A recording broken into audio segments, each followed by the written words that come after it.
السلام عليكم ورحمة الله وبركاته.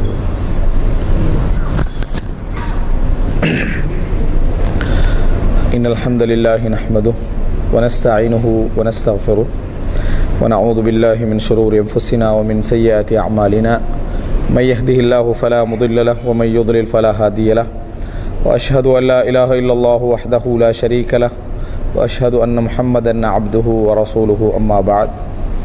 அன்புள்ள சகோதரர்களே, சகோதரிகளே, தாய்மார்களே, இன்றைய இந்த மார்க்க வகுப்பிலே குடும்ப உறவுகளை பேணி நடப்போம், உணர்ந்து நடப்போம் என்கின்ற ஒரு தலைப்பில் ஒரு சில முக்கியமான செய்திகளை இந்த இடத்திலே எமக்கு மத்தியிலே ஞாபகப்படுத்திக் கொள்ளலாம் என்று நினைக்கிறேன். அன்புள்ள சகோதரர்களே, இந்த தலைப்பு நீங்கள் நிறைய கேட்டிருப்பீங்க. குடும்ப உறவுகளை நம்ம சேர்ந்து நடக்கணும், அது கட்டாயம். இந்த இரத்த உறவுகளை சேர்ந்து நடப்பதன் மூலமாக அல்லாஹு தாலா எமக்கு ரிஸ்கிலே என்ன செய்கிறான், அபிவிருத்தி செய்கிறான். அப்படின்றதெல்லாம் நம்ம கேட்டிருப்போம். இருந்தாலும் கூட எமது வாழ்க்கையில் சில ப்ராக்டிக்கலான சில பிரச்சனைகள் இந்த குடும்ப உறவுகளை சேர்ந்து நடப்பதில் என்ன செய்கிறது இருக்கிறது. இவைகளை எப்படி தீர்ப்பது, இவைகளை எப்படி கையாளுவது, இந்த சிக்கல்கள் இல்லாத ஒரு சூழ்நிலை எப்படி உருவாக்குவது என்ற நிறைய கேள்விகளை நீங்கள் பார்க்கலாம். குடும்ப உறவை பேணி நடப்போம் என்ற ஒரு பயான் நடத்தி முடிச்சிருவோம். 1 ஹவருக்கு முடித்த உறவு அது தலைப்போடு சம்மந்தப்பட்ட கேள்வி கேளுங்கன்னு சொன்னால் அவ்வளோ நேரம் நம்ம சேர்ந்து நடப்போம் அப்படின்னு தான் சொன்னோம். அவங்க எதை யோசிப்பாங்கன்னு சொன்னால் எப்படியெல்லாம் பிரிஞ்சு நடக்கலாம் அப்படின்ட்டு தான் யோசிப்பாங்க அந்த பயான் முடியும் வரைக்கும். ஏனென்றால் அது முடிஞ்ச உடனே அவங்க கேட்குற கேள்வியை நீங்கள் எடுத்து பார்த்தீங்கன்னு சொன்னால் எல்லாம் பிரிகிறதுக்கான கேள்வியாக தான் என்ன செய்யுது இருக்குது. இந்த மாதிரி செய்கிறவங்கள என்ன செய்யலாம், இந்த மாதிரி நடப்பவங்கள என்ன செய்யலாம், இந்த மாதிரி நடந்து கொள்கிறாங்க, அதனால் நம்ம என்ன செய்யலாம் அப்படின்னா அர்த்தம் என்னென்னா நம்ம சேர்ந்து நடக்க வேண்டுமென்று மட்டும் சொல்லியிருக்கிறோம். ஆனால் ப்ராக்டிக்கலாக அதில் வரக்கூடிய பிரச்சனைகளை பற்றி நம்ம என்ன செய்யலாம், அதில் பேசப்படவில்லை. உண்மையிலே சேர்ந்து நடத்தல் என்பது ஒரு சாதாரண ஒரு விஷயம் அல்ல. சேர்ந்து நடத்தல் அப்படி என்பது என்னென்னு சொன்னால் மற்றவர்களையும் நாம் பொறுத்து கொள்ளலன்னு அர்த்தம். சேர்ந்து நடத்தல் என்று சொன்னால் எமக்கு பொருத்தம் இல்லாத, நாம் விரும்பாத, நாம் உடன்படாத குணங்கள் பழக்க வழக்கங்கள் உள்ளவர்களையும் நாம் பொறுத்து கொண்டு நடக்கிறது தான் என்ன சேர்ந்து நடக்கிறது என்றது. எனவே சேர்ந்து நடத்தல் குடும்ப உறவுகளாக இருக்கலாம், நட்புகளாக இருக்கலாம், அண்டை வீராக இருக்கலாம், ஃப்ரெண்ட்ஷிப்பாக இருக்கலாம், யாராக இருந்தாலும் சரி, சேர்ந்து நடத்தல் என்கின்றதில் உள்ள சில பிரச்சனைகள் சிக்கல்களை நாம் தெரிந்து கொள்வதுதான் இந்த தலைப்புடைய மிக பிரதானமான நோக்கம். அன்புள்ள சகோதரர்களே, முதலாவது நாம் ஒரு அடிப்படையை புரிந்து கொள்ள வேண்டும். இந்த உலகத்தில் நாம் யாருக்குமே 100% நம்பிக்கையோடு நடந்துவிட முடியாது. 100% நாம் யாராக இருந்தாலும் சரி, அவருடைய விருப்பத்துக்கு ஏற்ப, அவரது எண்ணங்களுக்கு ஏற்ப, அவரது சிந்தனைகளுக்கு ஏற்ப 100% திருப்தியாக எங்களால் வாழ்ந்துவிட முடியாது. அவர் திருப்திப்படுவாரா இல்லையான்றது இரண்டாவது. எங்களால் அவ்வாறு என்ன செய்ய முடியாது, வாழ்ந்துவிட முடியாது. எங்களால் வாழ்ந்துவிட முடியாது என்று சொன்னால் எமக்கும் இன்னொருவரால் வாழ்ந்துவிட முடியாது. எங்களாலே இன்னொருவருக்கு என்ன செய்ய முடியாது, அந்த மாதிரி வாழ்ந்துவிட முடியாது அப்படின்னு சொன்னால் எங்களோடும் பிறரால் என்ன செய்ய முடியாது. 100% நாம் நினைப்பது போன்று, நாம் விரும்புவது போன்று, நாம் உணர்வது போன்று ஒரு நாள் என்ன செய்ய முடியாது, வாழ்ந்துவிட முடியாது. அப்படி என்று சொன்னால் 75% தான் ஒருவர் மிகவும் கவனம் எடுத்தால், மிச்சமே கவனம் எடுத்தால் 75% தான் புரிந்துணர்வோடு விளங்கக்கூடிய அமைப்பில் நடந்து கொள்ள முடியும். இது எப்போ, மிகவும் கவனம் எடுத்தால். இவரை நம்ம பிரிஞ்சிடக்கூடாது, இவரோட எப்படியாவது சேர்ந்து நடக்கணும், இவரது மனசை உணர்ந்து நடக்கணும் என்று சொல்லி ஒருவர் மிகவும் கவனம் எடுத்தால் அவருக்கு உச்சகட்ட ரிசல்ட் என்ன கிடைக்கும் தெரியுமா, 75% என்ன செய்யலாம், இணங்கி நடக்க முடியும். மற்ற 25 என்ன தெரியுமா, நீங்கள் விட்டு கொடுத்தல், அவர் விட்டு கொடுத்தல், நீங்கள் பொறுத்து கொள்ளல், அவர் பொறுத்து கொள்ளல் என்பதன் மூலம் மட்டும்தான் உறவுகளை என்ன செய்ய முடியும், சரி செய்ய முடியும் என்கிற முதல் அடிப்படை நம்ம என்ன செய்ய வேண்டும், புரிந்து கொள்ள வேண்டும். எப்படி நம்ம 100%, அதாவது எவ்வளவுதான் நினைத்து நடந்தாலும் கூட 100% என்ன செய்ய முடியாது, எங்களால் பிறருடைய மனதை திருப்திப்படுத்துகின்ற வகையில் நடக்க முடியாது. நம்ம நினைச்சாலும் ஒருவர் மிகவும் கவனம் எடுத்தால் 75% தான் என்ன செய்ய முடியும், திருப்திப்படுத்த முடியும். இதுதான் மற்றவரும் எங்களுக்கு என்ன செய்ய முடியும், செய்ய முடிஞ்ச விஷயம். அப்படி என்றால் மற்ற 25 என்னன்னு நீங்கள் பார்த்தீங்கன்னு சொன்னால் நீங்கள் பொறுத்து செல்வது, விட்டு கொடுத்து செல்வது, அனுசரித்து செல்வது, இந்த மாதிரியான விஷயங்களாகத்தான் மற்ற 25 என்ன செய்யும் இருக்கும். ஆனால் நீங்கள் பார்க்கலாம், பிரியறதுக்கு குடும்பத்தை சேர்ந்து நடத்தலன்றதுக்கு பின்னால் பிரியறதுக்கு யூஸ் பண்ணுறது எதை தெரியுமா? பெரும்பாலானவர்கள் இந்த 25 தான். இந்த 25 தான் ஒரு பூதாகரமாக்கி அந்த விஷயங்களை சொல்லி அவைகளைத்தான், அதாவது மனித சக்திக்கு அப்பாற்பட்டிருக்கக்கூடிய சில விஷயங்களைத்தான் இஷ்யூவாக என்ன செய்வார்கள் கொண்டு வந்து, இவராலும் அப்படித்தான் இருக்க முடியும், இவரும் அப்படித்தான் இருந்து கொண்டிருக்கிறார். ஆனால் அதை விளங்கி கொள்ளாமல் அந்த 25 விஷயத்தை தான் இவர்கள் என்ன செய்வார்கள் என்று சொன்னால் ஒரு பெரிய மேற்றாக மாற்றி நான் எப்படி என்ன அதாவது வாழ்ந்து வருவது அப்படின்னு நினைக்கிறாங்க. இன்னும் சிலர் இதை சரியாக விளங்காதனால எல்லாருமே முனாஃபிக்குன்னு நினைக்கிறான். இந்த 25 புரிஞ்சு கொள்ளாதனால எவனுமே நம்பிக்கை இல்லாதவன் தான், எவனையுமே நம்ப முடியாது, எல்லா உறவும் போலி தான். என்ன காரணம்? இந்த 25% இருக்குது, இது இப்படித்தான் இருக்கும் என்ற ஒரு இயல்பை யார் ஏற்றுக்கொள்ளவில்லையோ அவன் பார்வையில் என்ன அது ஒரு பெரிய பிரச்சனை. இயல்பை, அதாவது உலகத்தில் பிரச்சனைகளுக்கு தீர்வு மட்டுமல்ல, தீர்வில்லாத சில பிரச்சனை இருக்கின்றதே ஒரு பெரிய தீர்வு. பிரச்சனைகளுக்கு தீர்வு காண்றது ஒரு பகுதி, சில தீர்வில்லாத பிரச்சனைகள் உலகத்தில் உண்டு என்று ஏற்றுக்கொண்டாலே அதை என்ன செஞ்சிடும், அது காணாமல் போயிடும். தீர்வில்லாத பிரச்சனைகள் சிலது உண்டு உலகத்தில், அவைகளை நம்ம அனுசரித்து புரிஞ்சு கொண்டாலே அது ஒரு பிரச்சனையாகவே நமக்கு என்ன செய்யாது படாது. நம்ம வாழ்க்கையில் நிறைய விஷயங்கள் அப்படின்னு நினைக்கிறோம், வாழ்க்கையில் என்ன செய்கிறோம், உண்மையே சொல்ல போனால் உலகத்தில் பெரிய ஒரு பிரச்சனையாக ஒரு மனிதன் எடுக்க வேண்டியது மௌத்தை தான். இவ்வளவு ட்ரை பண்ணி வேலையை நம்ம 60 போயிடுவோம்னு நினச்சி பார்த்தீங்கன்னு சொன்னால் அது ஒரு பெரிய ஒரு பிரச்சனை உலகத்தில், அது யாருமே பிரச்சனையாக எடுப்பதில்லையே. அது தீர்க்க முடியாது என்பதை ஏற்றுக்கொண்டவுடன் அது ஒரு பிரச்சனையே இல்லாமல் என்னது இருக்கக்கூடிய ஒரு நிலையை நாம் என்ன செய்கிறோம் பார்க்கிறோம். இது போல வாழ்க்கையில் உண்மையிலேயே இது பிரச்சனை என்று நம்ம முடிவெடுக்கக்கூடிய 1000 விஷயங்கள் உண்டு. ஆனால் அவைகள்லாம் நமக்கு பிரச்சனையாகவே படுவதில்லை. காரணம் என்ன தெரியுமா? அது தீர்க்க முடியாத முடிவுக்கு நம்ம வந்து விட்டதனால, இது தீர்க்க முடியாது என்கின்ற முடிவுக்கு வந்து விட்டதனால் அதை நமக்கு பிரச்சனையாகவே என்ன செய்வதில்லை, தென்படுவதில்லை. இதே மாதிரி தான் இந்த 25%. இந்த அடிப்படையை நம்ம புரிந்து கொள்ள வேண்டும். எங்களாலும் எவ்வளோ பெரிய முயற்சி எடுத்தாலும் யாருக்கும் 100% நடந்துவிட முடியாது. அவர்கள் எவ்வளோ முயற்சி எடுத்தாலும் எங்களுக்கு 100% என்ன செய்ய முடியாது, நடக்க முடியாது. 100% முயற்சி எடுப்பவரால் 75 விதமான ரிசல்ட்டை தான் என்ன செய்ய முடியும், கொண்டு வந்து சேர்க்க முடியும். ஒரு 25% என்ன செய்யும், நாம் பொறுத்து விட்டு கொடுத்து செல்வதில் தான் என்ன செய்யும், இந்த உறவுகள் பேணி நடத்தப்படும் என்பதை அடிப்படையில் நம்ம புரிந்து கொள்ள வேண்டும். இதற்கு நல்ல உதாரணம் குடும்ப வாழ்க்கை.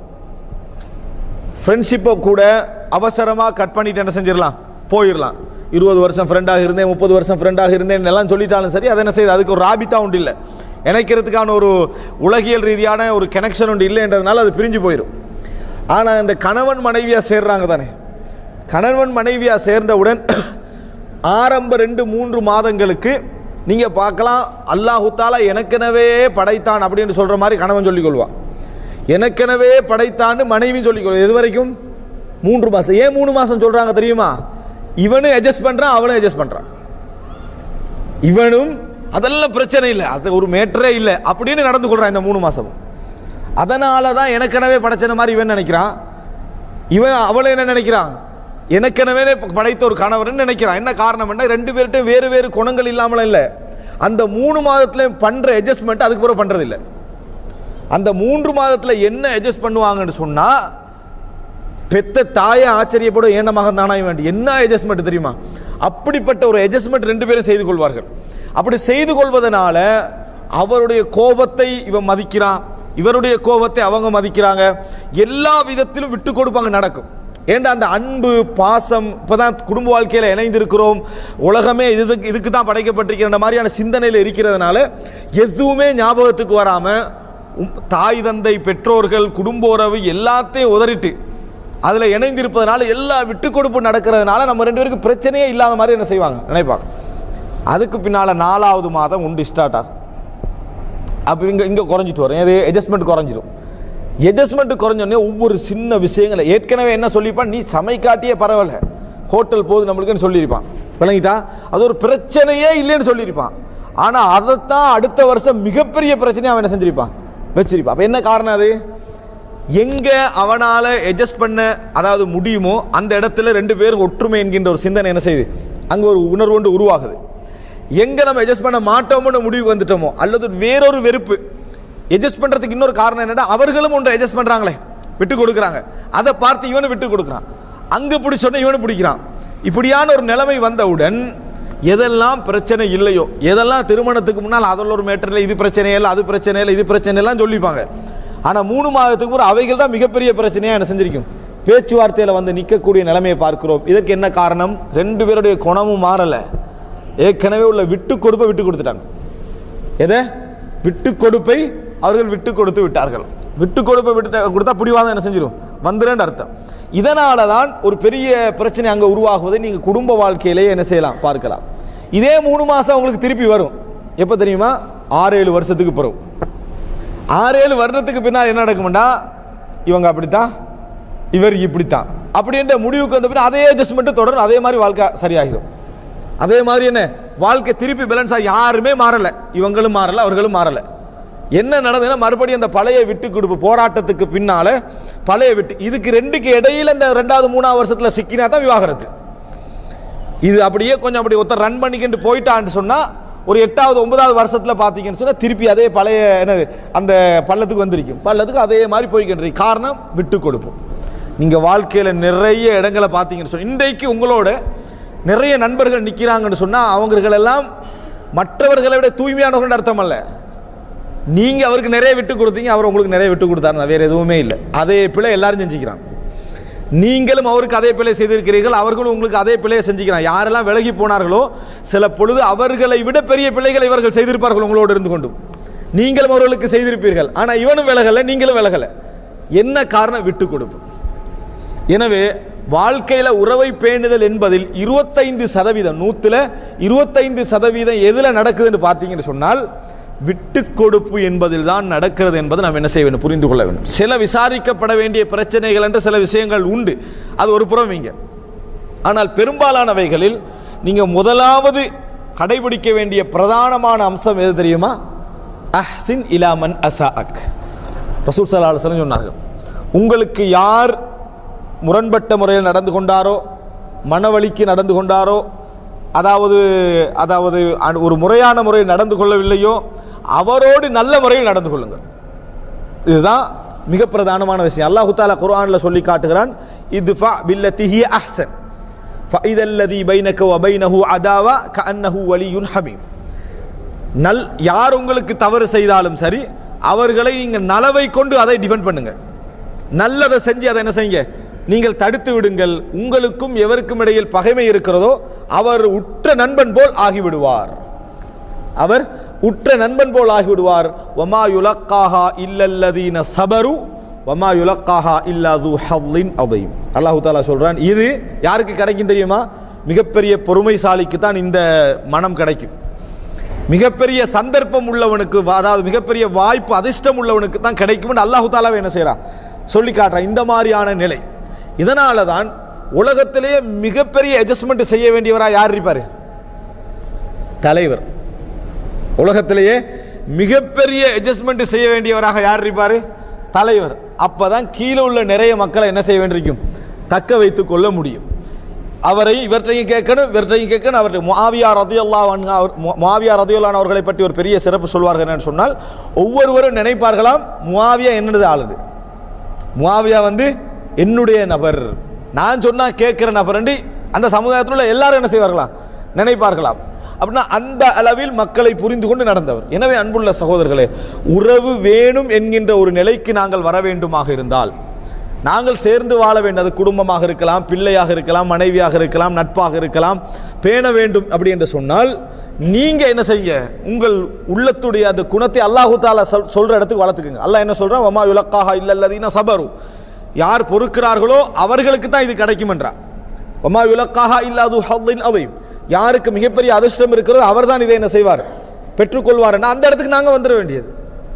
மற்றவர்கள் விட்டு கொடுக்க கஷ்டப்படுறாங்கன்னா நாங்கள் விட்டு கொடுக்குற இடத்துக்கு என்ன செய்ய வேண்டியதான், வந்துட வேண்டியது. நிறைய உறவுகளை பேணி நடக்கலாம். பிரச்சனையே இல்லை, அந்த இடத்துல பிரச்சனையை பேசி இது எப்படி தீர்ப்பது, இது எப்படி தீர்ப்பது, எப்படி அதல்ல, நிறைய விட்டு கொடுப்போம். அந்த விட்டு கொடுப்புல இன்னொரு பகுதி என்ன தெரியுமா, விட்டு கொடுப்புன்றது என்ன நான் சொல்றது, நலவு கெடுதி செய்தவருக்கும் நலவு செய்தல், கெடுதி செய்தவருக்கு நலவு செய்த ஒரு பகுதி. இன்னொரு பகுதி இருக்கு அதுல தகாஃபுல், கண்டுகொள்ளாமை. கண்டுகொள்ளாமை ஒரு மிகப்பெரிய பொறுமை இருந்தால் தான் செய்யலாம். கண்டுகொள்ளாமை என்றது, அதாவது நம்ம இக்னோர் பண்றது இருக்குது, ஒரு விஷயத்தை கண்டுகொள்ளாமல் போறது, இதுக்கு மிகப்பெரிய பொறுமை இருக்கணும். நமக்கு கொஞ்சம் தெரிஞ்சாலும் சரி நமக்கு பொறுமை இருக்காது. சில இடங்களில் மக்கள் கேள்வி கேட்பாங்க, நம்ம கேள்விக்கு பதில் ஆரம்பிக்கிறதுக்கு முன்னாலேயே பக்கத்தில் உள்ளவர் ஆரம்பிச்சிருவார். என்ன நீங்கள் கொஞ்சம் வெயிட் பண்ண, நான் இதுக்கு பதில் சொல்கிறேன், அவரே என்ன செஞ்சிருவார், பதிலை சொல்லி முடிச்சிரு. காரணம் அவரால் பொறுக்க முடியல, அந்த கேள்வி நமக்கு தெரியும் என்ற விஷயத்தை பொறுக்க முடியல. ஒருவர் உங்களுக்கு அட்வைஸ் பண்ணுறாருன்னு வைங்களேன், நீங்கள் இந்த புக்கு வாசிச்சிருந்தா உங்களுக்கு தெரியும் என்று சொல்கிறாரு. நீங்கள் அந்த புக்கும் வாசித்து அடுத்த புக்கும் வாசித்து முடிச்சிட்டீங்க. உங்களுக்கு ஒருத்தர் சொல்கிறாரு இந்த புக்கை வாசிச்சிருந்தா உங்களுக்கு தெரியுமெண்டு. உங்களோட மனசு என்ன சொல்லும், பொறுக்காது. இந்த புக்கெல்லாம் இதை விட நிறைய புக்கு நம்ம என்ன செஞ்சுக்கிறோம், வாசிச்சுக்கிறோம் சொல்லாட்டி உங்களுக்கு நிம்மதி இருக்காது. யாராவது அதை கேட்டுட்டு பொறுமையாக இருக்கக்கூடிய தன்மை இருக்குதா, இன்ஷா அல்லாஹ் ஜஸாக்கல்லாஹ் ஹைர் அப்படி சொல்கிற தன்மை நம்மகிட்ட என்னது இல்லை. அது வந்தது என்று சொல்லி வைங்களேன், அது ஒரு பெரிய இடம். அதுக்கு பேர் தகாஃபுல், கண்டுகொள்ளாமை. நிறைய விஷயங்களை கண்டுகொள்ளாமல் போகக்கூடிய தன்மை யாரிடத்தில் வருகிறதோ அவர் நிறைய விட்டு கொடுப்பார். கீலலி ஆராபியின் மணில் ஆக்கில் கால அல் ஃபத்தினுல் முத்தகாஃபில். ஒரு கிராமப்புற வாசியிடத்தில் கேட்கப்பட்டது யார் புத்திசாலி என்று. ஒரு அரபு கிராமப்புற வாசிட்டு கேட்கப்பட்டது யார் புத்திசாலி. அவர் சொல்றார் அல் ஃபத்தின், எல்லா விஷயங்களையும் புரிந்து நடப்பவர். அல் முத்தகாஃபில், கண்டுகொள்ளாமல் இருப்பவர். எல்லாம் அவருக்கு தெரியுது, ஆனால் அவர் அதை என்ன செய்யலை, கண்டுகொள்ளவில்லை என்றால் இவர் தான் புத்திசாலி. நம்ம எங்க புத்திசாலித்தனத்தை காட்டுறோம்னு சொன்னா நம்ம பேசினா தான் புத்திசாலி, நிரூபிச்சா தான் புத்திசாலி. எல்லாத்துலயும் நம்ம தலையிடணும், அப்பதான் நம்ம புத்திசாலி. நமக்கு எல்லா துறையிலும் அறிவிக்கிறத ஒவ்வொரு சின்ன விஷயத்துல என்ன செய்வோம், காட்டுவோம். அதுல எங்க கூட காட்டுவோம்னா குடும்பத்துல தான். ஏன்னா அங்க யாரும் எதிர்க்கிறதுக்கு இல்லைன்றதுனால என்னைய பத்தி தெரியுமா, நான் யாரும் தெரியுமான்னு அங்க கூடுதலாக காட்டிக்கிறது. ஒண்ணுமே இல்லைன்னு அவங்களுக்கு தெரியுது, ஆனாலும் நம்ம காட்டிக்கொள்றதுல நம்மளோட ஒரு இயல்பான ஒரு தன்மை இருக்கு. தகாஃபுல் இருந்துன்னு சொன்ன, நம்ம கண்டுகொள்ளாத தன்மை இருந்தால் நிறைய உறவுகள் நம்மளோட வாழும், நிறைய உறவுகள் நம்மளோடு இருக்கும். ஆனால் நம்மகிட்ட அந்த தன்மை இல்லை. நம்ம ஒவ்வொன்றையும் கண்டுகொள்ள பார்க்குறது, எல்லா விஷயத்திலும் அட்வைஸ் பண்ண பார்க்குறது. இன்றைக்கு பிள்ளைகளே தந்தையை வெறுக்கிறதுக்கு, தாயை வெறுக்கிறதுக்கு எல்லாம் என்ன காரணம், அவனிடத்தில் எதை கண்டுகொள்ளக்கூடாதோ அதையெல்லாம் கண்டுகொள்றது. அவனிடத்தில் எதையெல்லாம் கண்டுகொள்ளக்கூடாதோ அதையெல்லாம் கண்டுகொள்றது. ஷர்ட் போட்டிருப்பான், கொஞ்சம் வெளியே வந்திருக்கும், டேய் ஒழுங்கா ஷர்ட்டை போடுறது. அது ஒரு பெரிய ஒரு பிரச்சனையாக மாற்றுறது.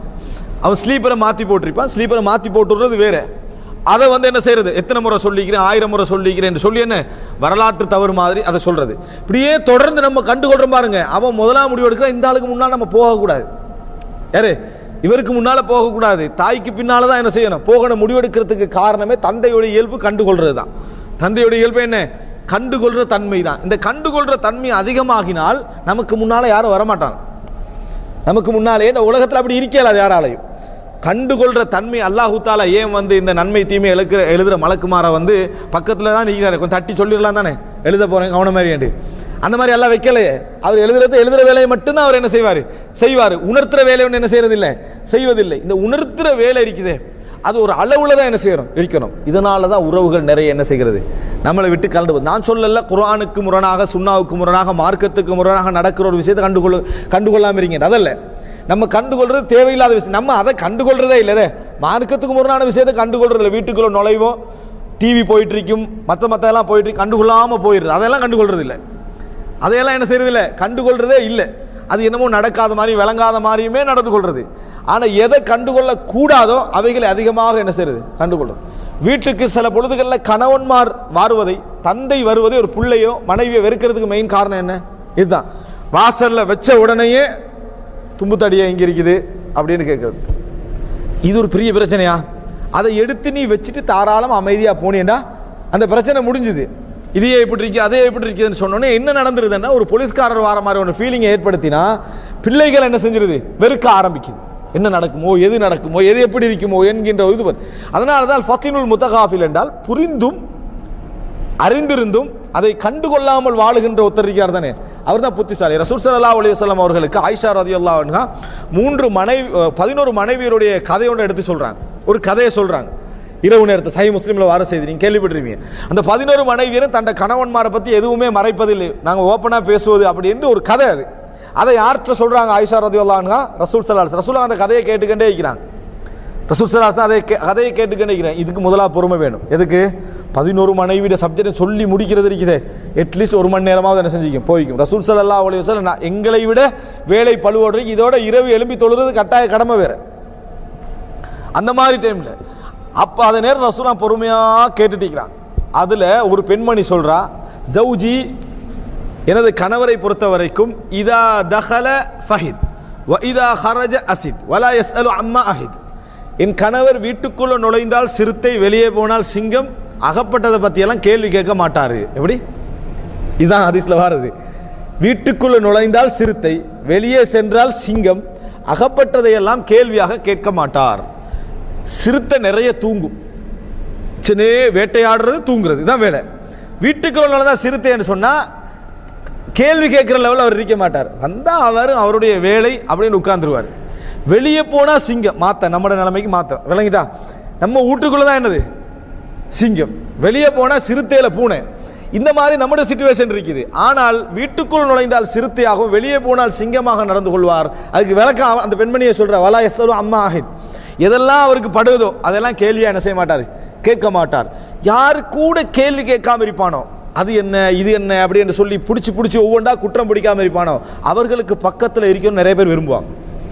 அவரோட போகலாம்ப்பா, எந்த சிக்கலும் இல்லை, அவரோட இருக்கலாமாப்பா, எந்த சிக்கலும் பிரச்சனையும் இல்லை. இது எந்த அளவோட வச்சுக்கலாம், மார்க்கத்தை எல்லையே தாண்டாத அளவில், அவ்வளோதான். மற்றபடி அவரோட போகலாம், பேசலாம், சிரிக்கலாம், அது ஒரு பிரச்சனை உண்டு அல்ல என்கின்ற நிலைமை உருவாக்கினீங்கன்னா குடும்பமும் இருக்கும், உறவுகளும் இருக்கும், ஃப்ரெண்ட்ஷிப்பும் இருக்கும், எல்லாரும் இருப்பாங்க. நம்ம ஒவ்வொன்றுக்கு ஒவ்வொரு மனிதனுடைய குணத்தையும் இயல்புகளையும் நீங்கள் கோவப்பட்டிருக்க கூடாது, நீங்கள் சிரிச்சிக்க கூடாது, நீங்கள் அழுதிருக்க கூடாது, நீங்கள் கண்ணை பொத்திருக்க கூடாது, நான் உன்னோட வந்திருக்க கூடாதுன்னு அவன் என்ன செய்வான், முடிவெடுப்பான். ஏன்? அது ஒரு பெரிய சிக்கல். இந்த மாதிரியான ஒவ்வொன்றுக்கும் ஒவ்வொரு கேள்வி கேட்டுக்கொண்டிருப்பது, இதுக்கு பேர் தகாஃபுல். இதனால தான் நிறைய அறிஞர்கள் சொல்வார்கள், நிஸ்ஃபுல் ஹுலுக் அத் தகாஃபுல், நட்பண்புகளுடைய அரைவாசியே என்ன தெரியுமா, கண்டுகொள்ளாமல். நட்பண்புடைய அரைவாசி பகுதி எதில் போயிடும், கண்டுகொள்ளாமையில் போய்விடும். இந்த ஒரு விஷயத்தை நம்ம அப்ளை பண்ணோம்டா, அதே போல கெடுதி செய்கின்றவர்களுக்கும் நலவு செய்தல் என்பதை நம்ம அப்ளை பண்ணோம்டா, நீங்க பார்க்கலாம் எத்தனையோ பிரச்சனைகள் பிரச்சனை இல்லாமலேயாகவே போயிடும். எத்தனை பிரச்சனையாகவே இருக்காது. குடும்பத்தை சேர்ந்து நடத்துகின்ற ரியலான சில பிரச்சனைகள் இருக்குது, அதுதான் பிரச்சனையா நமக்கு வழங்கும். ஆனால் நிறைய பேருடைய குடும்பத்திலையும் குடும்ப உறவுகளையும் சொந்த பந்தங்களையும் பிரச்சனை இதுதான். அதாவது சம்பந்தம் இல்லாமல் தலையிடுறது. உதாரணமாக கல்யாணத்துக்கு சொல்லலை, இது ஒரு விஷயமா இருக்கிறேன், இதை ஒரு பெரிய இஷ்யூவாக்கி இருக்கிற கல்யாணத்தை ரெண்டாக்கிடுவாங்க. விளங்கிட்டா? நடக்க போகிற கல்யாணம் மட்டுமல்ல, ஏற்கனவே கல்யாணம் முடிச்சுக்கிறாங்களே அதை ரெண்டாக்கிடுவாங்க. எப்படி எனக்கு கல்யாணம் சொல்லாமல் இருக்கலாம், பணம் கேட்கறதுக்கு மட்டும் நம்மளுக்கு ஃபோன் பண்ண தெரியுது, இதெல்லாம் செய்ய தெரியுது. நான் வந்து அல்லாட்ட தான் கூலி எதிர்பார்க்குறேன், சொல்லியே திருப்பி என்ன நமக்கு சொல்லலையே எப்படி, அதனால நீனும் போகக்கூடாது, குடும்பத்தில் யாரும் போகக்கூடாது. அதில் ஒருத்தன் தெரியாமல் போயிடுவான். அடுத்த பஞ்சாயத்து என்னது, நீ எப்படி போகலாம், இதே ஒரு பெரிய இஷ்யூவாக போய்க்கும். ஜாகிலியா காலத்தில் 40 வருஷம் சண்டை பிடிச்ச மாதிரி என்ன சம்பந்தம் இல்லாத ஒரு பார்த்தீங்கன்னா இதான் பிரச்சனை. பார்த்தீங்கன்னா என்ன இதுதான் ஒரு பிரச்சனையாக இருக்கு. இது மாதிரி இந்த பிரச்சனை நம்ம என்ன செய்யலாம், கல்யாணம் சொல்லலை, கண்டுகொள்ளாமல் இருக்கலாம். என்ன நடந்துட போது நமக்கு, இவனுக்கு என்ன பிரச்சனை வருதுன்னா நம்மளே மதிக்கலை, அகௌரவப்படுத்திட்டாரு, ரெஸ்பெக்ட் தரல, எப்படி இருக்கலாம். இது கொஞ்சம் பேர் இஷ்யூ ஆக்கினா இந்த குண இயல்பு இருக்குதே, இது ஒரு பெரிய ஒரு பிரச்சனை. இந்த அதை நமக்கு சொல்லலை, நமக்கு பார்க்கல, நமக்கு ஒரு ஃபோன் பண்ணலை, இந்த கணவன் மனைவிக்குள்ள என்ன பிரச்சனை வருது அதுதான் நல்லா தெரியுது. அவங்க ஃபோன் பண்ண போகிறதில்லை, வீட்டில் ஃபோன் பண்ண போகிறதில்லை, தெரிஞ்சியும் பார்ப்போம் இன்னும் 2 மணி நேரத்துக்கு ஃபோன் பண்ணுறாளா இல்லையான்னு பார்ப்போம். வெயிட் பண்ணுறது, சண்டைக்கு வெயிட் பண்ணுறது, விளங்கிட்டா, பண்ணுறாளா இல்லையா. அப்போ நம்ம என்ன நினைக்கிறது இல்லை, சரி ஏதோ ஒரு வேலையாரு, சரி ஏதோ பொடுபோக்காக இருந்திருப்பாங்க, ஏதோ விளங்காமல் இருந்து அது ஒரு அப்படின்னு நம்ம நினைக்கிறதுக்கு தயார் இல்லை. எல்லாம் போட்டோம், பணம் போட்டுட்டோம், அது போட்டோம், இது போட்டோம், எல்லாம் ஏற்பாடு நடந்துட்டு கல்யாண அவசரம் நம்மளே மறந்தாச்சு. இது இன்னும் சில இடங்கள்லையும் நடக்கும். நான் சில உதாரணங்கள் சொல்கிறேன். கணவன் மனைவி, அதாவது மனைவியிட வீட்டுக்கு கணவன் என்ன செஞ்சிருவார், போயிடுவார். ஒன்றுக்குள் ஒன்றா மாறுவதற்கு முன்னால் ஆரம்ப 2வது வருஷம் 3வது வருஷத்தில் மனைவி இந்த வீட்டுக்கு கணவன் போயிருப்பார். மனைவியிட வீட்டுக்கு அதாவது கணவன் போனால் மனைவி அந்த தண்டை தாய் வீட்டுக்கு போன முதல்ல என்ன நடக்கும், 1 மாதம் 2 மாதம் பூரா போனால் இவரை மறந்துடுற, இப்படி ஒரு ஆள் இருந்ததாக அவங்களுக்கு ஞாபகம் வராது. அவங்க வீட்டில் அப்படி ஃபுல் பிஸியாக இருந்துட்டு டீயை மறந்துடும், அது மறந்துடும், அப்படி வந்து மறந்துட்டேன் அப்படின்ட்டு வருவாங்க. இவர் நெருப்பிழைப்பார், எப்படி மறக்கலாம் நீங்கள் அப்படின்ட்டு, என்ன எப்படி மறக்கலாம்ட்டு நெருப்பிழை. அதுக்கு ஒரு தனியை கூப்பிட்டு அங்கே உள்ள இடத்த பிரச்சனை, இதை கண்டுகொள்ளாமல் நீங்கள் சாதாரண ஒரு ஆளாக அதெல்லாம் ஒரு பிரச்சனை, நீங்கள் உங்களோட வேலையை பாருங்கள் அப்படின்னு சொல்லி பாருங்கள் பார்ப்போம். நீங்கள் உங்களோட மரியாதை கூடுமே தவிர, உங்களை பற்றிய அன்பு கூடுமே தவிர எந்த ஒன்றும் என்ன செஞ்சிட போகிறதில்லை, குறைச்சிருப்போம். அதை சொல்ல இயலாது. வமா யுலக்காஹா இல்லல்லதீன சபரு, பொறுத்தவர்களால் மட்டும்தான் அதை பெற்றுக்கொள்ள முடியும்னு அல்லாஹ் தஆலா சொல்கிறான். வமா யுலக்காஹா இல்லா து ஹத்தின் அதீம், மிகப்பெரிய ஒரு அதிர்ஷ்டம் யாருக்கு அல்லாஹ் தஆலா கொடுத்திருக்கிறான், அவரால் தான் அதை முடியும் என்றார். நம்மளால முடியலையே, இது ஒரு பெரிய சாதனையா? நீங்கள் சொல்லுங்க அவன் இப்படி செய்கிறது ஒரு பெரிய சாதனையா, நான் இப்படி செய்து விட்டேன்னா யாரும் அவங்கள பாராட்டுவாங்களா, இது ஒரு பெரிய விஷயமானு கேட்பான். அதை நமக்கு செய்ய முடியலை, நமக்கு அதை செய்ய முடியவில்லை, நமக்கு கேள்வி கேட்காது விட்டு சரி அந்த நேரத்தில் இந்த பயானை கேட்டு போய் அந்த டைமில் செஞ்சாலும் அடுத்து நான் ஞாபகப்படுத்துறது நான் நேற்று பொறுத்தேன் அப்படின்றதுன்னு அதை ஞாபகப்படுத்தி பழைய இஷ்யூ புதுசாக செய்கிறது எடுக்கக்கூடிய சிச்சுவேஷனை தான் நமக்குள்ள நம்ம என்ன செய்கிறோம் பார்க்கிறோம். என்ன புரிஞ்சுக்கொள்ளணும், எத்தனையோ இஷ்யூக்களை நம்ம தகாஃபுல் கண்டுகொள்ளாமல் இருந்து கொள்வதிலேயே நமக்கு ஒரு சாதாரணமாக தான் உருது தெரியும், சாதாரணமாக தான் ஹிந்தி தெரியும், நம்ம காட்டுவேல உருதுக்காரன் தோக்குற அளவுக்கு நம்ம என்ன செய்வோம், நமக்கு உருது நல்லாவே வருகின்றது, நமக்கு ஹிந்தி நல்லாவே, நமக்கு ஒருத்தன் சொன்னால் நம்ம டிரான்ஸ்லேட்டராகவே போகிற ரெடி ஆகிக்கிறோம். நமக்கு நமக்கு சாதாரணமாக தான் தெரியும் என்று சொல்லாமல் இருக்கிறதுக்கு நம்மளால் முடியலை. அதுவும் குறிப்பாக இங்கிலீஷில் தான் அந்த பிரச்சனை நிறைய பேருக்கு இருக்குது, விளங்கிட்டா? அது இது இதன் காரணமாக உனக்கு தெரியாததை நீ தெரியாமல் இருப்பதும், உனக்கு சாதாரணமாக தெரிஞ்சதை முழுமையாக தெரியாமல், அதாவது ஒருத்தர் போட்டிருந்தார் என்ன, எல்லாம் தெரியும் என்று குழம்பி நிற்பதை விட ஒன்றும் தெரியாண்டு தெளிவாக நிற்கிறது நல்லது. எப்படி எல்லாம் தெரியும் என்று குழம்பி நிற்பதை விட ஒன்றுமே தெரியாதுன்னு தெளிவாக இருக்கிறது என்னது நல்லது. ஏன் ஒன்றுமே தெரியான்றது தெளிவு, அப்படியா இல்லையா? எல்லாம் தெரியுமன்றது குழப்பம், தெரியுமா இல்லையான்றது. இந்த நிலைமை வருவதை விட இது நல்லது. இப்போ நீங்கள் ரெண்டாவது மனசில் வச்சு பாருங்க, நீங்கள் உங்களோட வாழ்க்கையில் உள்ள நிறைய குடும்ப பிரச்சனை சிக்கல், நீங்கள் எங்கே சிக்கல் எடுத்தீங்க நீங்கள் தான் நிறைய எடுத்திருப்பீங்க, நல்லா பாருங்க. ஏன்னா நமக்கு அறிவு கூட பாருங்க, அதனால பிரச்சனை நம்மளே நிறைய எடுத்திருப்போம். சாதாரணமாக ஒரு சில மக்களுக்கு சில பிரச்சனைகள் புரியாது, அவங்க அந்த பிரச்சனை நினைச்சிக்க மாட்டாங்க. நம்மட அறிவாற்றல் என்ன செஞ்சிருமோன்னா அப்படி நுணுக்கமாக பார்க்கும், போய் அப்படியே ஒரு நுனியில இருந்து கிண்டி எடுத்த உடனே அப்பதான் அவங்களுக்கே இது பிரச்சனை என்ன செய்யணும், இது பிரச்சனை தான் நம்ம தெரியாமல் செஞ்சுட்டோம்னு நினைப்பாங்க. ஆனால் நாங்கள் தான் அதை இழுத்தது, நாங்கள் தான் அதை இழுத்து வச்சதுன்றதை என்ன செய்யணும், புரிந்து கொள்ள வேண்டும். ரசூல் ஸல்லல்லாஹு அலைஹி பாருங்க, ரசூல் ஸல்லல்லாஹு அலைஹி வஸல்லம் அவங்க கபரிஸ்தானுக்கு போகிறாங்க. அந்த இடத்துல ஒரு பெண்மணி அழுது கண்டிக்கிறான். ரசூல் ஸல்லல்லாஹு அலைஹி வஸல்லம் சொன்னாங்க, என்ன நீங்கள் இப்படி அழக்கூடாதுன்றாங்க, எனக்கு வந்த சோதனை உங்களுக்கு வந்திருந்தா விளங்கி இருக்குமே. நாங்கள் இப்போ ரசூல் ஸல்லல்லாஹு அலைஹி வஸல்லம் அவர்களுக்கு உண்மையிலேயே ஒரு ப்ரொசீஜர் பிரச்சனை இருந்துன்னு வைங்களேன், அந்த இடத்துல பெரிய சிக்கலாக இருக்கும். ஃபுல் சப்போர்ட் யாருக்கு இருக்கும், ரசூலாங்களுக்கு தான் இருக்கும். ரசூலாங்க அந்த பெண்மணி அப்படி சொன்னதை மனசில் எடுக்கல, கண்டு கூட ரசூலா போயிட்டாங்க. போன பின்னால தான் மிக முக்கியமாக நீங்கள் அவதானிக்கணும். அந்த பெண்மணிகிட்ட சொல்கிறாங்க, இன்னஹு ரசூலுல்லாஹ், அல்லாஹ்வுடைய தூதர் தான் வந்ததுன்னு சொல்கிறாங்க. அந்த பெண்மணி அதை உணர்ந்து விரைவாக வராங்க.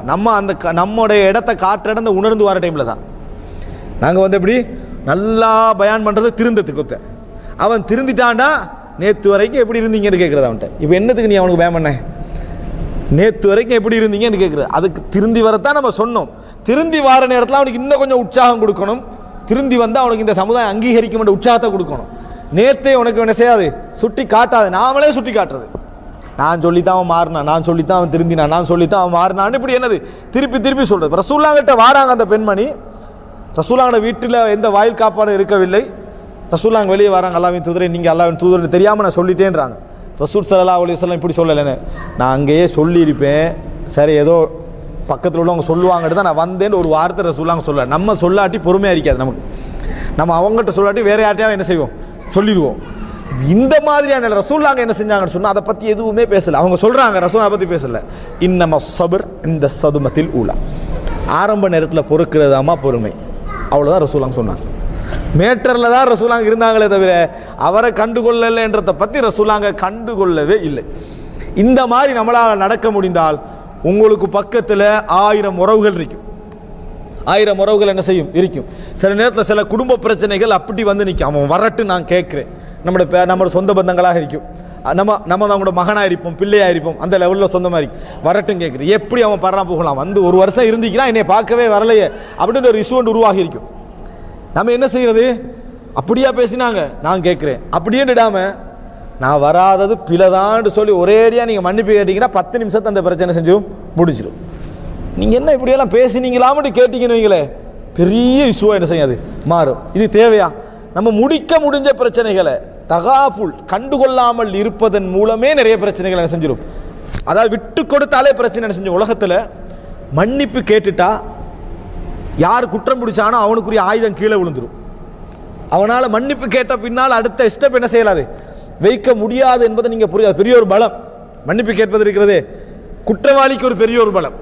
அதை நிறைய பேர் உணர்றாங்க, இல்லை அது தாழ்மை நினைக்கிறாங்க. இல்லை, குற்றவாளிக்கு மிகப்பெரிய பலமே எது தெரியுமா, மன்னிப்பு கேட்டல். அது அவனை ஸ்ட்ராங் ஆக்கிடும். இவனுடைய ஆயுதத்தை கீழே போட்டுரும். எது என்ன செய்யறது, அவன் தான் மன்னிப்பு கேட்டானேன்னு 1000 பேர் பேசுவான். அவன் தான் மன்னிப்பு கேட்டானேன்னு சொல்லி 1000 பேர் பேசுகிற இடத்துக்கு அவனை என்ன செஞ்சிடும், சமூக ஆதரவை கூட என்ன செய்யும், கொண்டு வந்து நிற்கும். எனவே அன்புள்ள சகோதரர்களே, கண்டுகொள்ளாமையின் மூலம் நிறைய பிரச்சனைகளை தீர்க்கலாம். அடுத்தது ஒரு மிக முக்கியமான சப்ஜெக்ட். சில பிரச்சனைகள் இப்போ நான் சொன்ன இந்த அடிப்படைகள் விட்டு வெறியா இருக்கு. நமது அறிவில் உள்ள போதாமை, இயல்புகளை புரிந்து கொள்ளாமையினாலையும் சில குடும்ப பிரச்சனைகள் அதிகமாக வரும். அது என்ன தெரியுமா? ஒரு சில விஷயங்களை நம்ம குடும்ப உறவுகளை எப்படி பேணணும் மார்க்க அடிப்படைகளில் நம்ம புரிஞ்சிருக்கிறோம். இல்லைன்னா சில சிக்கல்களை நாங்கள் தான் பெருசாக்கிடுவோம். உதாரணமாக 2 பேருக்கு இடையில சர்ச்சை, 2 பேருக்கு இடையில பிரச்சனை 2-3 வருஷமாக இருக்குது, அப்படியே தீர்ந்திருக்கும். யாராவது ஸ்பெஷலாக ஒருத்தர் வருவார், அவங்க 2 பேரும் எப்படியா நீங்கள் தான் சேர்த்து வைக்கணும் அப்படின்னா இவருக்கு மார்க் அறிவு இருக்குது. ஆனால் இந்த மார்க் அறிவை எப்படி பண்ணணும், எப்படி புரிஞ்சுக்கணும் விளக்கம் இருக்காது.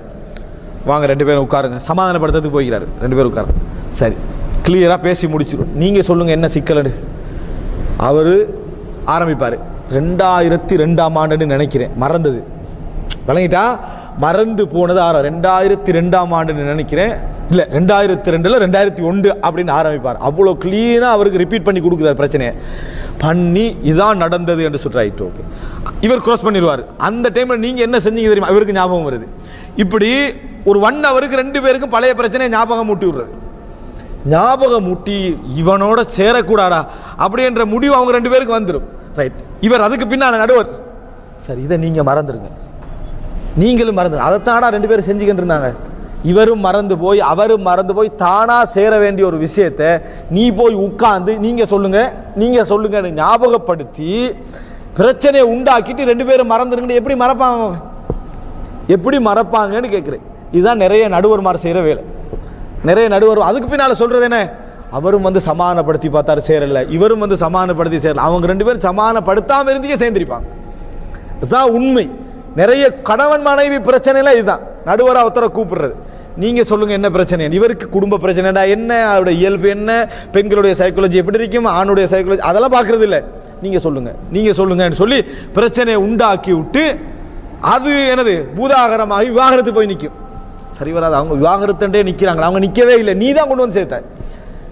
இது காரணம் என்ன தெரியுமா, எப்பயும் புரிஞ்சுக்கொள்ளணும், குடும்ப பிரச்சனைகளில் பேச்சுவார்த்தையை வளர்ப்பது பிரிக்கும், பேச்சுவார்த்தையை மூடுவது தான் சமாதானப்படுத்தும். அதனால தான் ரசூலுல்லாஹ் பொய்யை அனுமதித்த இடங்கள் ஒரு இடம் எது, இஸ்லாஹுதாத்தில் பைன், பிரச்சனை வார இடங்களில் பிரச்சனைப்பட்டவருக்கு இடையில பொய்யை சொல்லியாவது என்ன செய்யுங்க, சமாதானப்படுத்துங்கன்ற ரசூலுல்லாஹ். ஏன்னா அங்கே பொய்யை சொல்லி தான் சமாதானப்படுத்த வேண்டியிருக்கும். பொய்யை சொல்லி சமாதானப்படுத்துங்கன்னா இது உண்ட நிலமல்ல அப்படின்னு அவருடைய நிலத்தை நிலமில்லைன்னு சொல்றதல்ல, இது உணதல்லன்றது, அதாவது அப்படி தான் சொல்லணும். சில விஷயங்கள் அவர் அப்படி சொல்லவே இல்லை, யாரோ உங்கள்கிட்ட அப்படி சொல்லிக்கிறாங்க, இப்படி சொல்லியாவது நம்ம என்ன செய்யணும், சமாதானப்படுத்த வேண்டும் என்று பார்த்தா ஞாபகப்படுத்தி பிரிச்சு விடுறான். ஞாபகப்படுத்தி இன்னொரு விஷயத்தை பாருங்க, அறிவு உறவுல எவ்வளவு முக்கியம்ன்றதுக்கு இன்னொரு செய்தியை பாருங்க. இதில் குறிப்பாக எதில் நடக்கும்னு சொன்னால், திருமணம் முடிச்சு போன பிறகு கணவனுக்கும் மனைவிக்கு ஒரு பிரச்சனை வருது வேறு. மனைவி கணவனை தாங்கிக் கொள்வா, கணவன் மனைவியை தாங்கிக் கொள்வா. ஆனால் அதோட சேர்ந்து இன்னொரு பேக்கேஜ் வந்திருக்குமே, மனைவி சைடில் ஒரு பேக்கேஜ் இருக்கும், கணவன் சைடில் ஒரு பேக்கேஜ் இருக்கு, என்ன தாய் தந்தை தம்பி தங்கச்சி, இது ஒரு செட், அவங்களோட வாழ்ந்து பிரிக்கலாது. அதை அனுசரிக்கிறதுல நிறைய பிரச்சனையை வளர்த்துடுறது யார் தெரியுமா, ஹஸ்பண்ட் தான். ஆனால் மனைவி தான் ஸ்டார்ட் பண்ணிருப்பா, வளர்த்துட்டது இவன். அது என்னன்னு சொல்றேன் கேளுங்க. ரசூலுல்லாஹி ஸல்லல்லாஹு அலைஹி வஸல்லம் அவர்கள் ஆயிஷா ரலியல்லாஹு அன்ஹா கிட்ட போறாங்க. இப்போ அவங்களுக்கு ஒரு குற்றச்சாட்டு வந்துச்சு, விபச்சார குற்றச்சாட்டு ஒன்று. ஆயிஷா ராவிட்ட போய் சொல்றாங்க, ஆயிஷாவே இன் குன்தி அல்மம்தி பிஷைஇன் மினத் தம்பி ஃபஸ்தக்ஃபிரில்லாஹ், நீங்க ஏதாவது ஒரு குற்றம் செஞ்சிருந்தீங்கன்னு சொன்னா அல்லாஹ்விடத்தில் தௌபா செய்யுங்கள், அல்லாஹ் தஆலா தௌபா செய்து அல்லாஹ் தஆலா என்ன செஞ்சிருவான், மன்னிச்சிருவான் அப்படி என்று சொல்லி ரசூல் ஸல்லல்லாஹு அலைஹி வஸல்லம் செய்றாங்க. ஆயிஷாட்ட சொல்றாங்க, நீங்க குற்றம் செய்யலைன்னா அல்லாஹ் உங்களை தூய்மைப்படுத்துவான். ரசூலுல்லாஹ் இப்ப சொன்ன நியாயமா நியாயம் இல்லையா, நியாயமான வார்த்தை நடுநிலையா சொல்றாங்க. ரசூலுல்லாஹ் அதை சொன்னவுடன் எனக்கு கண்ணிலிருந்து கண்ணீர் தாரை தாரையாக போனதுன்னு சொல்றாங்க ஆயிஷா ரலியல்லாஹு அன்ஹா. சொன்னது ரசூலுல்லாஹ் நீதிய, ஆனா ஆயிஷா ரலியல்லாஹு கண்ணீர் விட்டு அழுதாங்க. அந்த வார்த்தையை ரசூலுல்லாஹ் சொன்ன உடனேயே கண்ணீர் விட்டு அழுதாங்க. இதுல என்ன ஒரு விஷயம் நாங்க புரிஞ்சு கொள்றதுக்கு இருக்குது, நீதியை சொன்னீங்களே அல்லாஹ்வின் தூதரேன்னு அணைச்சிருக்கான் ஆயிஷா ரலியல்லாஹு அன்ஹா எங்களது பார்வையில். ஆனா ஆயிஷா ரலியல்லாஹு சொன்னதை வெறுத்தாங்க, வெறுத்து கண்ணீர் வடிச்சு அழுதார்கள். இது அப்படியே மனசுல வச்சிருந்து அல்லாஹ் தஆலா தூய்மைப்படுத்தின பின்னால ஆயிஷா தாயின் தந்தை சொல்றாங்க, ரசூலுல்லாஹ்களுக்கு எழுப்பி கூமு இலை, நன்றி சொல்லுங்க, தேங்க்ஸ் பண்ணுங்க அப்படின்னு சொல்றாங்க ஆயிஷா ரலியல்லாஹு. ஆயிஷா அவருக்கு நான் ஏன் நன்றி செலுத்தணும்னு கேட்டாங்க. நான் அல்லாஹ்வுக்கு தான் நன்றி செலுத்தணும், இவருக்கு நான் ஏன் நன்றி செலுத்தணும் என்று யார் கேட்டாங்க? ஆயிஷா ரலியல்லாஹு அன்ஹா கேட்கிற அளவுக்கு அந்த வார்த்தையை ஆயிஷா என்ன செஞ்சாங்க? வெறுத்தாங்க. அப்படின்னா அர்த்தம் என்ன? இதை நம்ம புரிஞ்சு கொள்ள வேண்டிய ஒரு விஷயம் ஒன்று இருக்குது. ரசூலுல்லாஹ் அப்படி தான் பேச வேண்டியிருக்குது. எப்பயும் குடும்பம் நம்ம நீதியா பேசுறதை எதிர்பார்க்கல, நீதியா அநீதியானதை பார்க்கல, நீ யார் பக்கம் என்றதை மட்டும்தான் எதிர்பார்க்குது, அவ்வளோதான். இதை கொஞ்சம் விளங்கிட்டோம்னா நம்ம நிறைய சக்ஸஸ் ஆகிடுவோம். நீங்கள் நீதியாக பேசுங்க, என் கணவன் எதை எடுத்தாலும் நீதியாக பேசுவார்னா அது தேவையே இல்லை எனக்கு. அந்த நீதி தான் உலகத்தில் எல்லாரும் தருவாங்களே, உலகத்தில் நீதிபதியும் தருவான், எல்லாரும் தருவான் அந்த நீதி. நீ அந்த இடத்துக்கு வர எல்லாரும் மாதிரி நீதிக்க கூடாது. நீ என்ன சொல்லணும்டா, எனது மனைவி ஒரு நாள் அப்படி செஞ்சிருக்க மாட்டான், எனது மனைவி நல்லவள், நான் பார்த்துக்கிறவனை, நீ தைரியமாரி. இதைத்தான் மனைவி என்ன செய்யறா? எதிர்பார்க்கிறா. ரசூலுல்லாஹ் போய் என்ன சொன்னாங்க?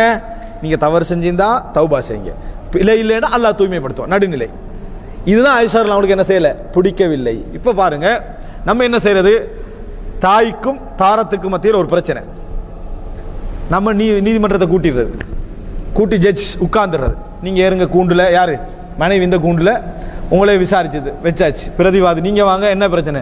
2 பேர்கிட்ட இவர் எதிரி, யாரு முடிச்சுட்டு போன இவனெல்லாம் ஒரு நீதிபதியாடா அப்படி என்று மனைவியும் சொல்றாள், தாயும் சொல்றாள். ஆனா நீங்க நீதி தான் பேசுனீங்க, நீங்க பேசினது நீதி. மனைவி என்ன சொல்றா? அவர் ஒத்துவராம, அவர் குடும்ப சார்பாக தான் இருக்கிறார், எப்போ பார்த்தாலும் பக்க சார்பான். அந்த சந்தோஷத்தை வீட்டுக்கு போங்க, இவன் எப்போ பார்த்தாலும் வைஃபுக்கு சார்பாக தான் இருக்கிறான் வீட்டில் சொல்றாங்க. நான் 2 பேருக்கு சார்பாக இருக்கலையே, நான் நடுவில் தானே இருந்தேன், ஏன் நான் 2 சைடில் நிற்கல அப்படின்னு கேட்டேன். இதான் நீங்க செஞ்ச பிழை, நீங்க செய்த பிழை என்ன? அதுதான் தாயும் எதிர்பார்த்தா என்னண்டா, உன்னை கஷ்டப்பட்டு 25 வருஷம் வளர்த்திக்கிறேன், நேத்திண்டு வந்து கல்யாணம் முடிச்ச ஒரு பெண்ணுக்காக வேண்டி இவன் என்னட்ட என்ன செய்யறான், எதிர்த்து பேசுறான்னு தாய் பார்க்கிறான். மனைவி என்ன பார்க்கறான், நான் குடும்பத்தை விட்டு அதை விட்டு இதை விட்டு உன்னிட்ட வந்து வாழ்ந்துட்டிக்கிறேன், நீ என்னடா பெத்த அந்த குடும்பம் தான் ஃபர்ஸ்ட் நீ நிற்கிறாய் என்று 2 பேர்ட்டும் இவர் எதிரி. ஆனா இவர் நீதி, இவர் பேசினது நீதி தான், ஆனா 2 பேர்ட்டும் இவர் என்ன எதிரி. எனவே எப்பயும் என்ன புரிஞ்சு, குடும்பத்திட்ட முதலாவது போய் பேசுறதுல நீங்க முதலாவது எதிர்பார்க்க வேண்டிய விஷயம் என்ன தெரியுமா? நீதி அநீதி அல்ல. அவர்களிடத்தில் அவங்க எதிர்பார்க்கிறேன்னா நிச்சயமாக நீ தவறு செய்திருக்க மாட்டா என்ற உணர்வு ரீதியான ஒரு தட்டி கொடுப்பு, அதுதான் நம்மகிட்ட வராது. அந்த தட்டி கொடுப்பொன்றைத்தான் அவர்கள் எதிர்பார்க்கிறாங்க, தாய்மை தான் எதிர்பார்க்குறாங்க. இங்கே அதை சொல்றது பொய்யும் இல்லை. தாயிட்ட போய் இந்த பிரச்சனை வந்து இதெல்லாம் ஒரு பிரச்சனையே இல்லைம்மா, நீங்கள் என்ன பெற்று வளர்த்ததுக்கு இதை எப்படிம்மா நான் நீங்கள் தான்மா தீர்க்கணும், நீங்கள் தான் தீர்ப்பு சொல்லணும், இதுக்கு நமக்கு சம்மந்தமே இல்லை. இப்படி ஒரு வார்த்தை சொல்கிறதுல நம்மளுக்கு என்ன வந்துட போகுது? சொன்னால் மனைவிக்கு எதிராக இருக்கும் அப்படின்றதுக்காக நீதி சொல்கிறது. மனைவிட்ட போய் என்ன சொல்கிறது? என்ற தாய் அப்படின்றது. முதலாவது தாய் தான், 2வது நீ. இது என்ன தர்த்தீப்? இது முதலாவது தாய், 2வது நீ. பல இடத்துல நீங்கள் முதலாவது வைப்பை தான் வச்சுக்கிறீங்க. செலவழிக்கிறதுக்கு யாரு கடமை உங்களுக்கு? முதலாவது மனைவிக்கு தான் கடமை, விளங்கிட்டா? அங்கே ஃபர்ஸ்ட் அல்லாஹ் தான் சொல்ற, வீடு கொடுக்குறது தான் கடமை, தாய்க்கு கொடுக்குறது அவருடைய கணவருடைய கடமை, அதான் உங்கள் தந்தையுடைய கடமை. இந்த முதலாவது 2வது தர்த்தீப் இதெல்லாம் சும்மா நம்மளா கற்பனை பண்ணிக்கிறது. தேவையில்லாமல் சும்மா இருக்கிற வைஃப்ட்ட போய் நீயா தாயாண்டு வந்தா தாய் தான் ஃபர்ஸ்ட்ன்றது, இது தேவை? இந்த தர்த்தீப் நீ மனைவியின் அடிப்படையில் ஃபர்ஸ்ட், தாய் உறவில் தாய் முதலாவது, அவ்வளவுதான். ஒவ்வொன்றும் ஒவ்வொரு கோணத்தில் இப்படித்தான் நம்ம நடந்து கொள்ளணுமே தவிர இதை மாதிரி நம்ம நடந்து கொண்டோம் என்றால் எத்தனையோ பிரச்சனைகள் தீர்ந்திருக்கும். நான் சொல்றது எல்லா பிரச்சனையும் தீர்வுன்னு சொல்லலை, சிலது பிரச்சனையே தான். அந்த மாதிரி பிரச்சனைகள் வழக்கெடுத்தாக வேண்டி, விசாரிச்சாக வேண்டி, நடுவர் வச்சாகணும். ஆனால் பெரும்பாலான பிரச்சனைகள் அப்படி அல்ல. நாங்கள் இயன்ற அளவுக்கு உறவுகள்கிட்ட என்ன காட்டணும்டா, தாயின் பக்கம் தான் தாயிடத்திலையும், மனைவியின் பக்கம் தான் மனைவிடத்திலையும் காட்டணும். 2ம் பிரிவல்ல, 2ம் பிழை அல்ல, 2ம் பிழையான ஒரு விஷயம் அல்ல என்பதை நாம் என்ன செய்ய வேண்டும்? புரிந்து கொள்ள வேண்டும். எனவே இந்த அடிப்படையில் சில உறவுகளுடைய பிரச்சனைகளை நீங்கள் கையாண்டீங்கன்னா அந்த பிரச்சனை தானா முடிஞ்சு. அதாவது நான் உன் பக்கம் தான், நிச்சயமா நீ பிழை செஞ்சிருக்க மாட்டேன், ஏதோ ஒரு புரிந்துணர்வுமைக்கு அது நான் சுமந்துகிற என்னமாய் நடந்து கொண்டிருந்தால் எத்தனையோ பிரச்சனைகள் எங்களை விட்டு என்ன செஞ்சிருக்கும், தாண்டி போயிருக்கும். எனவே அன்புள்ள சகோதரர்களே, இது போன்ற சில முக்கியமான அடிப்படைகளை நான் இப்போ சில பிராக்டிக்கலான சிக்கல்களை எடுத்து சொல்லி உங்கள்கிட்ட சொல்லியிருக்கிறேன். இது போன்ற சில, அதாவது தீமை செய்தாலும் நலவு செய்தல், விட்டு கொடுத்து செல்லல், அதுபோல் என்ன கண்டுகொள்ளாமல் இருத்தல், அதுபோல் உறவுகளுக்கு நான் தான் நெருக்கம் என்கின்ற உணர்வுகளை என்ன செய்தல், ஊட்டல், இது போன்ற விஷயங்களின் மூலம் நிறைய நட்புகளை, குடும்ப உறவுகளை, நிறைய பாசங்களை நம்மளால் என்ன செய்ய முடியும், தக்க வைத்துக் கொள்ள முடியும். அல்லாஹ் ரப்புல் ஆலமீன் இது போன்ற வாய்ப்பை எம் அனைவருக்கும் தந்து, எம் உறவுகளை சேர்ந்து நடந்த கூலியம் அனைவருக்கும் தந்தவர் பாலிப்பானாக. ஹதமா இந்தி வல் இல்மு இந்தல்லாஹ் வ அகூலு கௌலி ஹாதா வ அஸ்தக்ஃபிருல்லாஹ் லி வ லக்கும்.